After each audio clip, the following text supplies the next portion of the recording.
CirdecSongs and Make Me Heard Music is happy to welcome from Bent Knee, drummer extraordinaire, from just outside of Oakland, California, Gavin Wallace-Ailsworth is with us. How are you doing, buddy? Hey, not too bad. How about you? How you doing? No major complaints. You know, we're all kind of in the same boat with the COVID and what have you. So oh yeah. It's just all about being cautious. I was really happy to see you guys in Chicago. That was a lot of months fun. ago, and I was hoping we could have a moment or two, but they're like, we're quarantining ourselves and. Yeah. It was, touring in this post-COVID world, or post is of course the wrong, in this COVID world, right. Now is it's an interesting, it's got to be a strain, It is. I mean, it was still fun. It was, especially after so much time, or so many tours that we had kind of planned for 2020 not happening, being able to go out this year was, or last year, I should say, right. was excellent. And it was, excellent to be back on stage, but it was just, like every little, you wake up in a morning in a hotel room and right. your throat's a little strange and you think, all right, is that the air conditioning from last night or what? Like, what is that? Yeah. So, a lot of that. And then, we were testing every week and things like that. And, and thankfully we made it through the tour with no one in the party, getting, catching it, thankfully. Yeah. That's great. Did it take a minute to get your groove back as a band? I mean, when you're riding the bench basically for a year. Yeah. Cause we got together and we rehearsed, something like a week and a half before the tour, because we also had to figure out how to play some of our new album live, right? Because that had all been written and recorded while we were kind of isolating, right. Quarantined and all that. But it was, especially with the old stuff, maybe once through to kind of shake the rust off, but it just it just comes back, that connection. Well, you guys have great chemistry to begin with, so I'm sure that helps. And for those of you who missed it, this particular tour featured 3 amazing bands, and that doesn't happen very often. Gates, and then you guys, and The World is a Beautiful Place, and I Am No Longer Afraid to Die, which I thought that was the name of the album. Like, really, that's the band name? That's the full band name, yeah. Yeah, and I was just floored by that. But you guys, that was just an amazing combination of talent. I mean, what does it feel like? Yeah, what does it feel like to be in that kind of mix? Well, and especially with that tour, because there were, Gates was at the show that you saw, but there were a few other bands that had done that tour as well. Greet Death started the tour, right? With us both, and they were just lovely people, and the songs that they write are just excellent. And I'm a terrible person because I'm blanking on the other band that was there. It happens. I'm terrible with names. I have a bad, unless it's like a band that I like, or right. or like bands that I idolized as a kid, right? Right. Stuff like that. Right. I'm bad with names of people that I meet. One sympathizes. I'm in a similar boat. I know you. You have a name. Yes. Well, that's happened to me on tour before, where someone's come up to me and like said, "Oh, hey, how's it going?" And I'll say, "Hey, nice to meet you. How you doing?" And then they'll go, You've crashed at my house before. Like, your band slept at my place a couple years ago. Okay. Yeah. Well, Les Claypool has a great solution. He calls everybody Gus. Gus. Yep. So I'm like, that could work. Maybe I'll try it one of these days. I used to do that in high school, kind of with Amigo.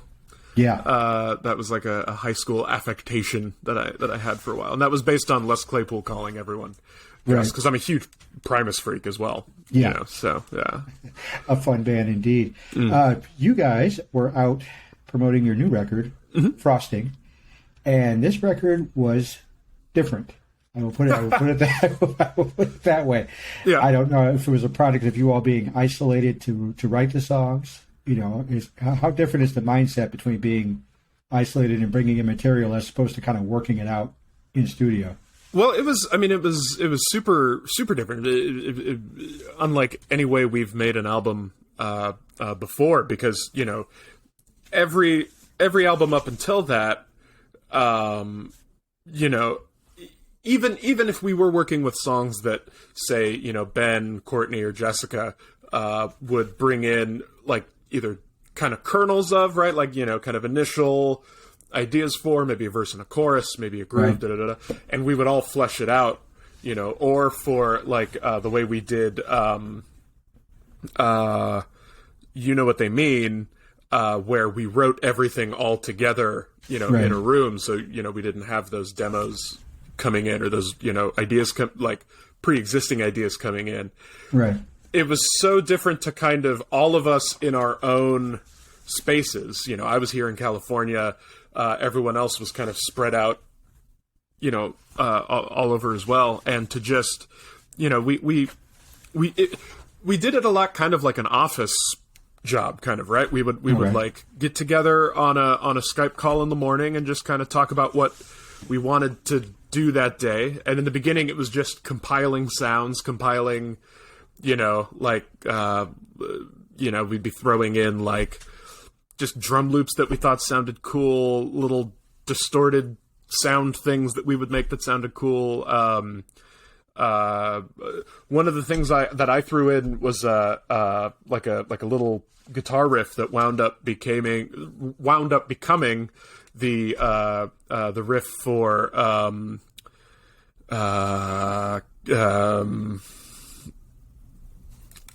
I know the name of this song because it's on our new album. Right. Wow, wow, wow, wow, wow, wow, wow. I'll say, even I don't remember exactly, but yeah, we'll figure it out. Yeah, I'm a, we'll get it sorted out. It's not a big deal. This record, if the internet is to be believed, and that's shaky at best from time to time, caused a little, as we say in England, a little controversy. It wasn't bad controversy, a little controversy, as we like to say. It was just how incredibly different the record was from what came before it. Mm-hmm. How do you handle, for lack of a better phrase, the criticism that comes with that? How do you handle fans' expectations? Let's put it that way. Well, it's the kind of thing that as this album was coming together, I feel like we all kind of knew, like, oh, this will be, this is a lot different than anything we've done before, right? In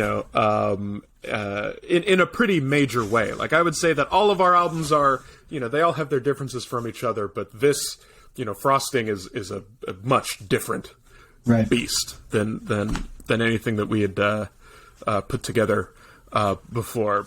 So I think we were kind of going into this album expecting some kind of, like, hey, what is this? Because that's how I react to when my favorite bands, do new things. Like, hey, what is this? And, like, maybe at first I'm a little like, I don't know if this is for me, and then listen to it and, oh wow, this is great. I think Radiohead was the ultimate band like that for me.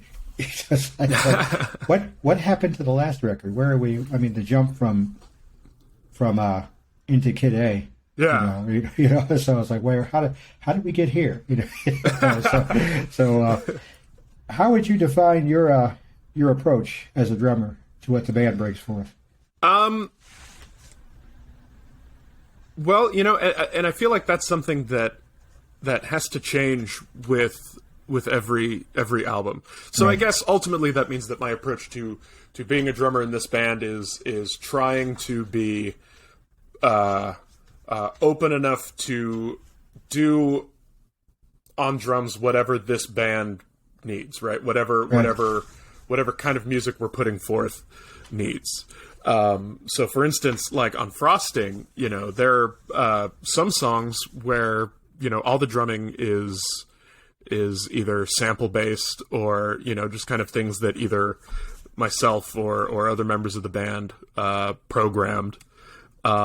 you know, and then there are songs that are, you know, that have more just kind of traditional drum kit, right? You know, things. You snuck some electronics in there, I've noticed. Yeah.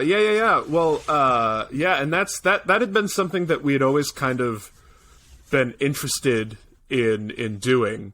And then in 2018, when I broke my leg walking off a stage in San Francisco, broke my ankle, a very wonderful fan gave donated some money to the band to help us to figure out a way to kind of keep the tour going, because it was thought for a while that I would be able to, you know, finish the tour, because at that point, long story about my ankle, we thought it was only we thought it had only been dislocated but was put back into place, so I'd be able to finish the tour, probably just not use that foot for the rest of the tour, so that I would get you know, then the thought was I would get like a trigger pad. I used the Roland SPD SX, and, you know, do the tour through a combination of samples and drums. Long story short, my ankle ended up being too messed up to finish the tour. I had to stay back, have surgery. Now I got a bunch of like plates and screws in there. Right.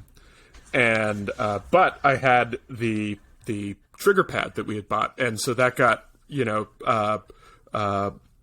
we started to use some of it in the making of You Know What They Mean. Right. So, you know, there's some like catch light and things like that, you know, are being done on the electric pad, the intro. But this one, we just, you know, because we're all we were all kind of remote, and, you know, we had also been wanting to experiment more with the, you know, that whole kind of concept of the studio as an instrument, right? You know, not necessarily paying attention to, can we do this on stage, or not necessarily writing for a band to play on stage. You know what I mean? Just let's let this come together how it does. We'll figure out a stage thing later, but we're not considering that, you know, right now. And which is, you know, things like that have always really appealed to me, because, I mean, I grew up listening to, I mean, you know, a lot of those like My Life in the Bush of Ghosts, right? Burn and Eno. Right. You know, that, like, or really any Brian Eno album, Remain in Light, Talking Heads, or Eno's solo Before or After Science, right? You know, you can tell that those were songs that were not necessarily, you know, Talking Heads weren't thinking about how they were gonna do a song like Seen and Not Seen, or Listening Wind, or Houses in Motion on stage. They figured it out, and then they ended up, you know, getting all those extra musicians in. But you know, that concept of just letting a song form however it wants to, without thinking about, well, you know, we can't necessarily do that because, you know, there's only the 6 of us here, and it would be really hard to have to figure out how to do that on stage, and blah, blah, blah, blah, you know. So that was a fun thing to play with, that just using the studio as, you know, an instrument. You mentioned Remain in Light, and I remember the story that it was basically a series of one-chord jams. You know, we're going to play in this chord and do what you do from there. Yeah. Which is definitely. It's a fascinating approach. Is there anything else you want to try as a band that you haven't really gotten to yet, or is this evolving? It's evolving, you know. I mean, it's you know, I mean, I can't think of anything off the top of my head, though. I'm sure that, you know, they're like, you know, it's more kind of the opening the process to allow for spontaneity. You know what I mean? I think that's more and more what we, I think that being open to that kind of thing is kind of our constant goal. Yeah. Gotcha. You know, I was like, go ahead. Oh no, because actually not sure what I was going to say. Been there, done that. Oh, yeah. I understand. How do you define the Gavin drum sound? What? Well, it's funny because I know that when I listen to like myself playing, I mean, I definitely hear a lot of the influences that have shaped me, but not necessarily in that I'm like directly stealing licks and stealing, things like that. Though I have done that too. I found out just like listening back to things, especially like live recordings, and go, oh, that's a Phil Collins thing that I just did. But more trying to kind of think in some of the same ways that drummers and musicians that I idolize do, trying to, so I think I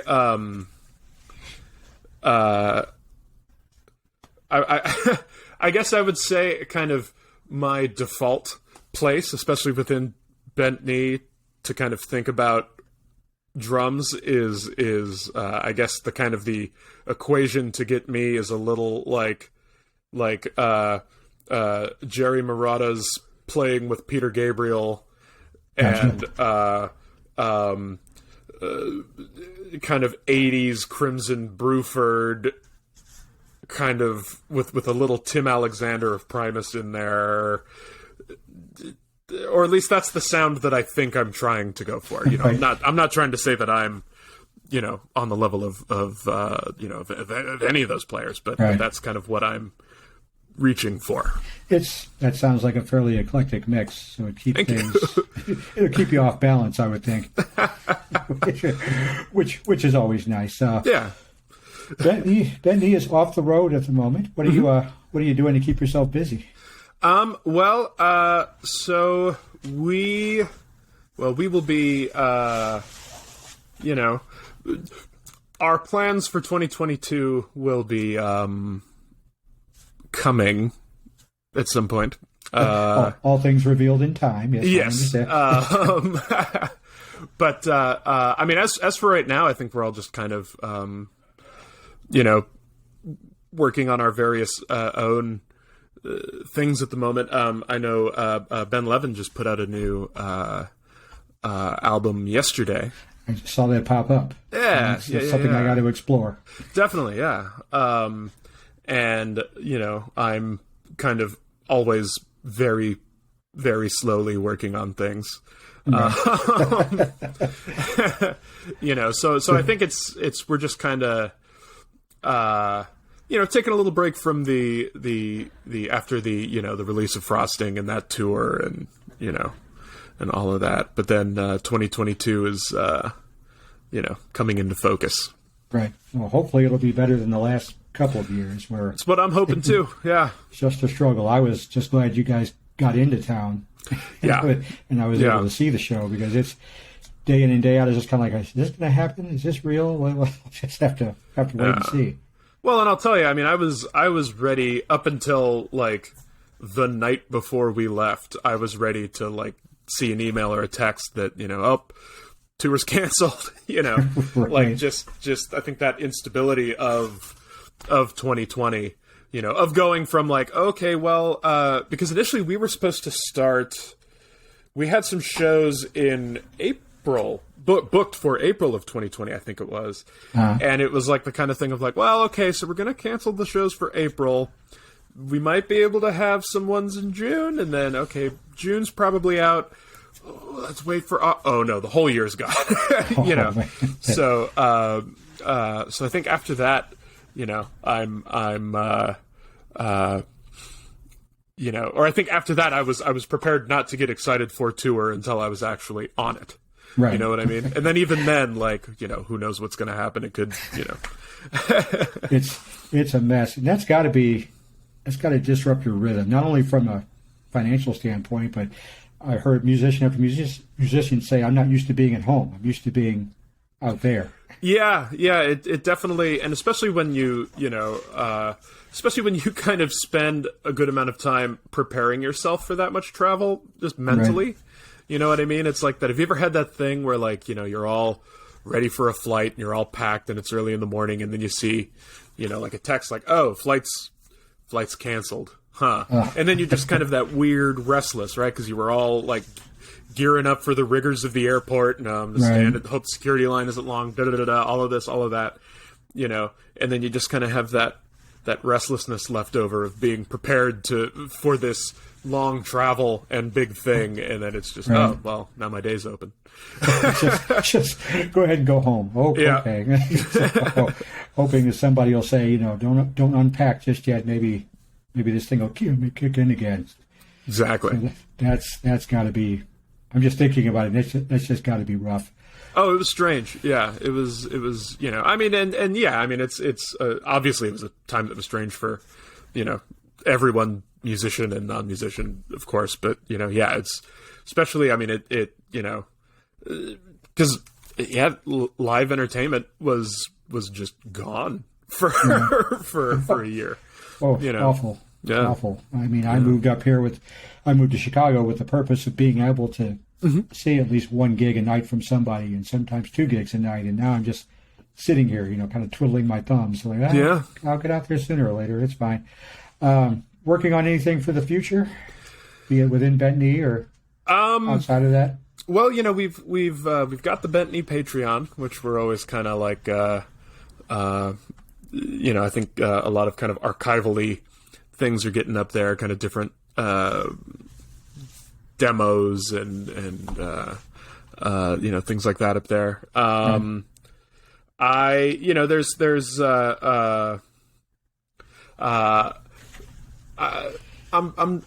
things that I cannot talk about. Right. Understand. I won't prod. But yeah, no. Hopefully, 2022 will be a very fun year. We're hoping. Excellent. Yeah. Well, let's do a new segment that I like to call My Favorites. Cool. I ask some of my favorite musicians who their favorite musicians are on the same instrument. So the floor is yours. Awesome. Just rattle off a couple. Tell me who you've enjoyed over the years. Yeah.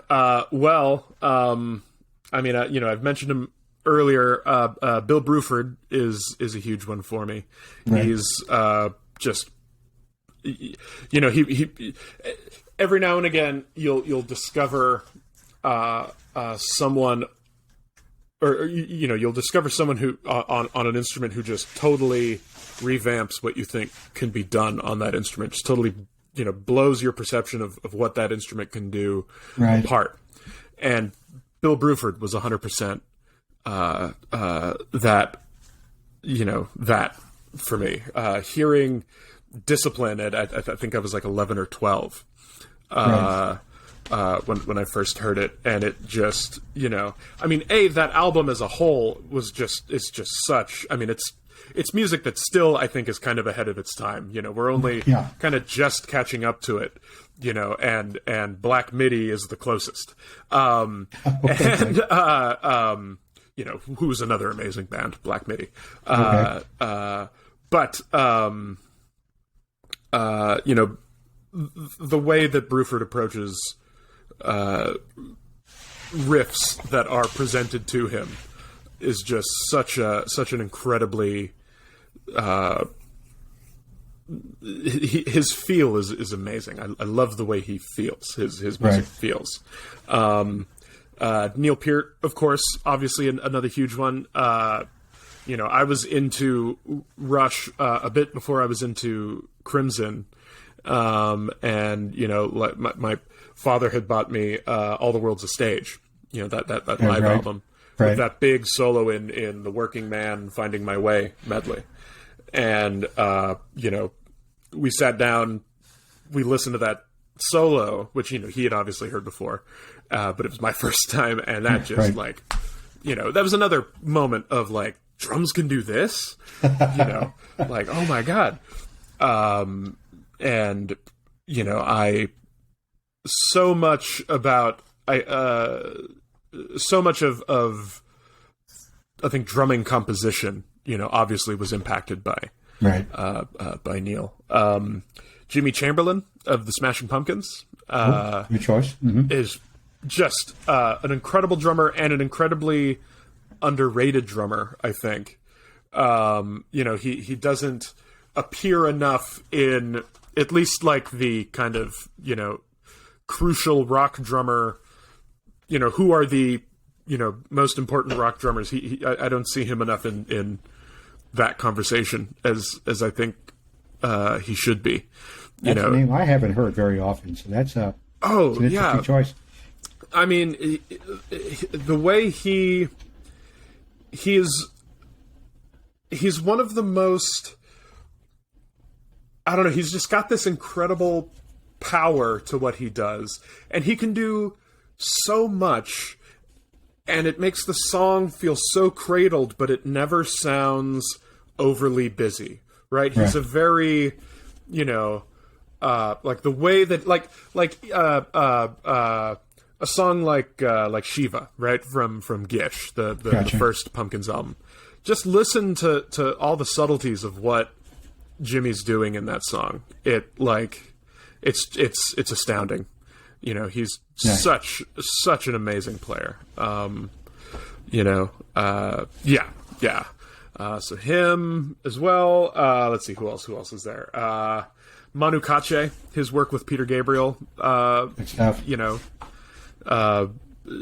Especially that there's that live film from Athens '87, which was or POV as it was originally released on VHS. Just such a graceful. He had that brilliant mix of gracefulness and subtlety, but could also just throw down too. On that Live in Athens concert film, the fills he does during the heavy bit of No Self Control, right? So good. Jerry Marotta, who also played with Peter Gabriel, such on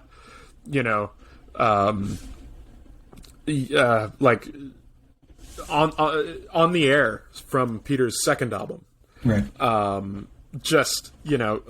Every fill in that song is perfect, and they're all very. It's all very straight ahead. It's all very. It's not like it's not what Neil Peart would have done. It's not what people like that would have done. Though I love them, but what Jerry does in a song, just very simple, straight ahead, very singable fills that are just perfect.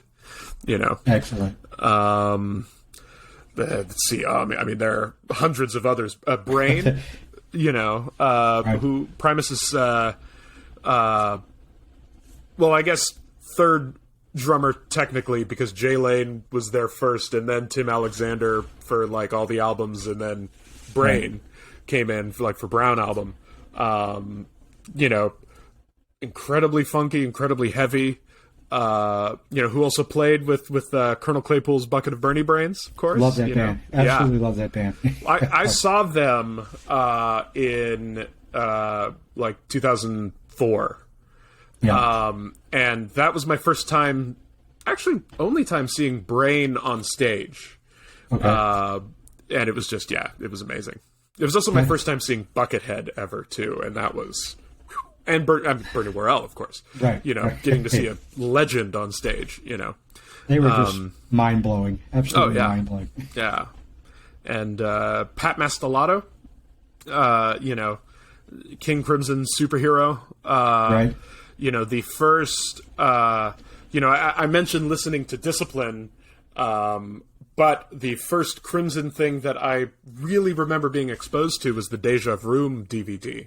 Okay. So the first iteration of Crimson that I, ever saw was that, the double trio. Right. Yeah. So, hearing Pat and Bill work together, and then Power to Believe, right? That was the first time I saw King Crimson live was Power to Believe here in great tour. Yeah. I saw that over in San Francisco. And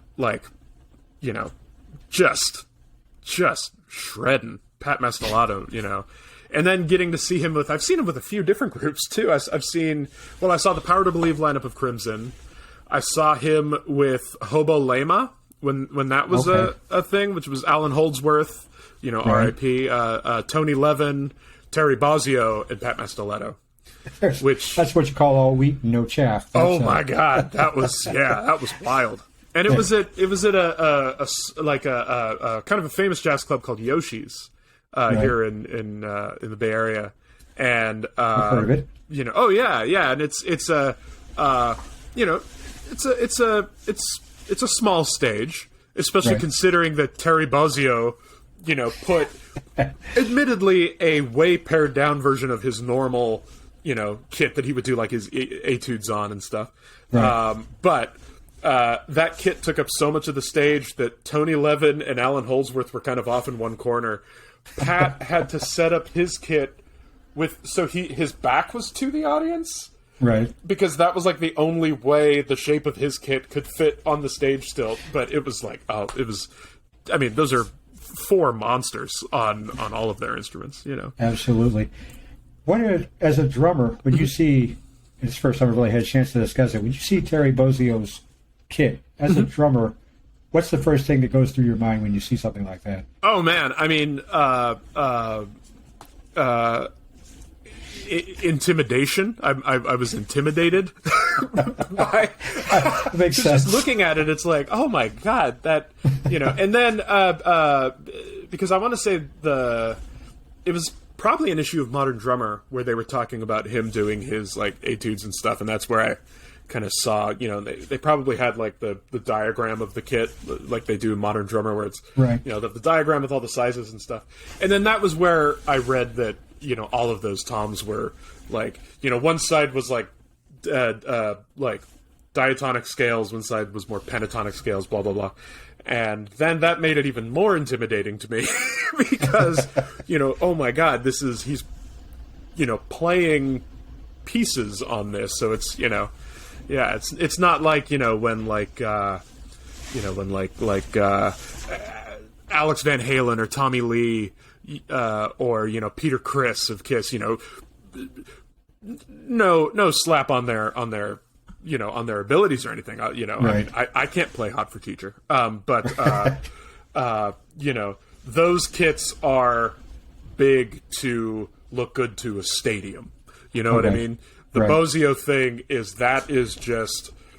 that's how this artist makes his music, and that's the kit that he uses for it, and it's it's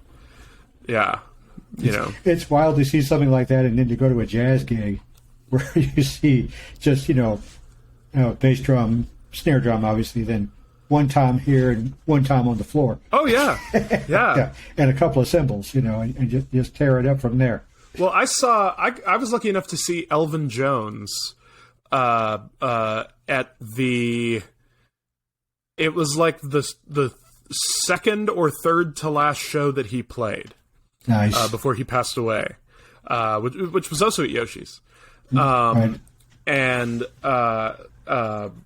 yeah, he just, it was just a beautiful, small little jazz kit, but he, even though he was like, that was an incredibly inspiring show because he was brought out and he was on oxygen.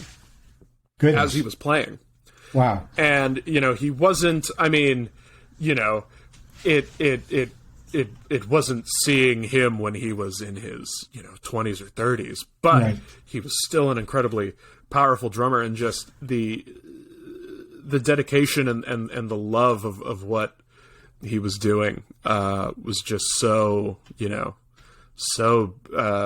moving at that show. And his wife had come out at one point and said that he had been diagnosed with I want to say it was heart failure, I think. I forget what he was diagnosed with, but that he chose to do his last shows at Yoshi's, and that was one of those shows that I was lucky enough to get to go see, and it was just a very inspiring evening.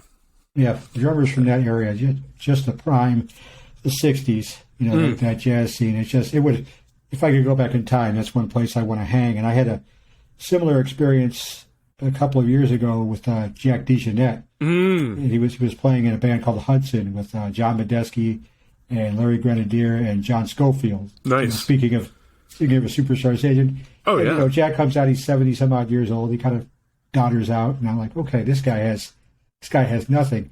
And it's like a switch goes on as soon as he sits behind the kit, and he just started tearing stuff up. So I've always admired those guys and what they were able to do.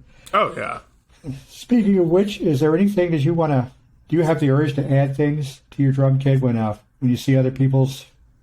Equipment? Yeah. I mean, for many years now, my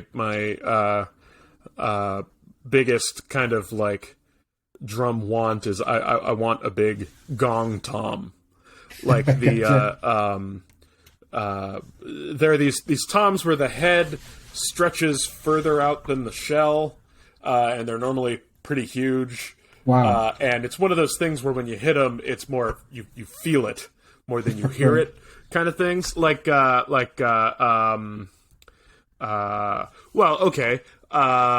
by frame, right? Gotcha. Anytime you watch Bill Bruford playing that one live, especially like on the like if you have like the Neil and Jack and Me DVDs of those shows from the 80s. Love that show. Oh yeah. Yeah, that show. Big tom that's kind of behind him that's a little more vertically set. Okay. That's a gong tom, and when you're in the room with those things, those are just powerful. That kit from that show, the word that comes to mind when I hear those drums is trashy. It had a really trashy sound. So it was definitely different from what he was doing on Discipline when they switched the beat. You know, and he just changed the sound. If I remember correctly, Robert Fripp told him he couldn't use a hi-hat or some other cymbals. I don't. Was it Robert Fripp who told him not to use a hi-hat, or was that? Because I thought I read somewhere that Bruford wanted to not use. It could be. I forget. But either way, however they arrived at that, That's an interesting thought. I'm going to put a Simmons pad right here instead of doing everything else. Yeah. Well, excellent. I am going to let you off the hook by allowing you to promote whatever it is you want to promote. Tell us about what we should be listening to that you're involved in. Well, that I'm involved in. Yeah. Oh, okay. I mean, you can talk about general stuff, recommendations. Well, we can do that too, but it's all about you for the moment. Okay. Well, I play drums in Bentley. We're on all the places where you find music, your Spotify's, your Apple Music's, your YouTube's. You can go to Bentley Music on any of the, like on the Instagram, the Facebook, the Twitter. Right. We're Bentley Music there. We got a Patreon. So just look us up on Patreon, and we've got a lot of fun kind of unheard things over there. Let's see.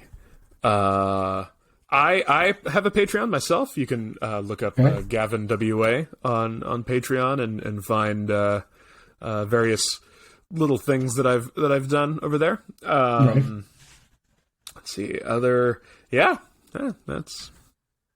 Excellent. I give lessons too. If anyone would like a virtual Skype lesson, you can reach out to me at gavinwa42@gmail.com.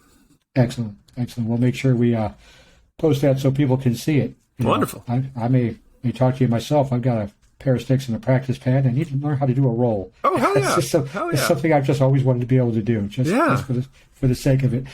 But for now, I will let you go. I can't thank you enough for taking the time. Thank you. I appreciate it.